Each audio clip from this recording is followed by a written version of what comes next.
Ka Commissioner for Person with Disabilities jong kasur karjala hag jing trailang bat ka State Resource Center on Disability Affairs.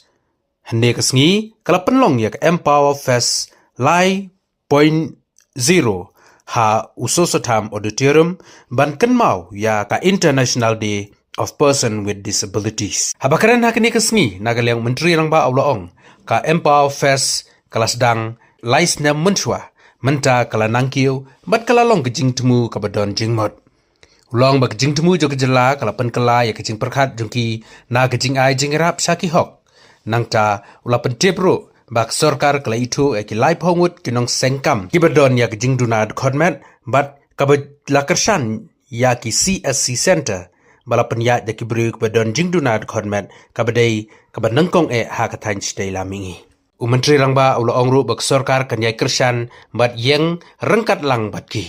Ula berabru da kabaong ba kejing yai sya jong ki badon jingduna hagit khotmat kalongru kum kejing ai mensim ya ki babun. Sovereign Karjala. Despite 87% hearing impairment, he serves as the president of the Khasi Disability Association. He has enabled hundreds to access social security, housing schemes and employment, strengthening the disability movement in Meghalaya.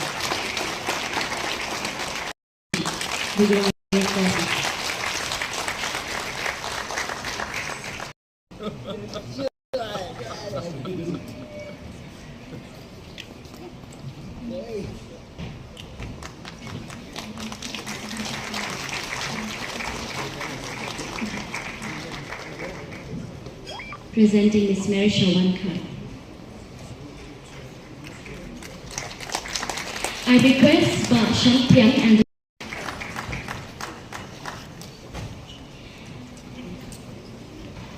I request a family member or a colleague of Ms. Marisha Wankar to kindly take the award on her behalf, if there are any.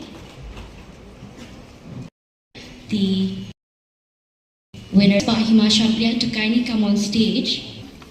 Priska Pingrop, Angelina Thinriam, Rinalyn Nongthar, Annette Mary Nongset, Bikram Paul. Given me on 20th of January this year, and that device is a proof that because of our ability and also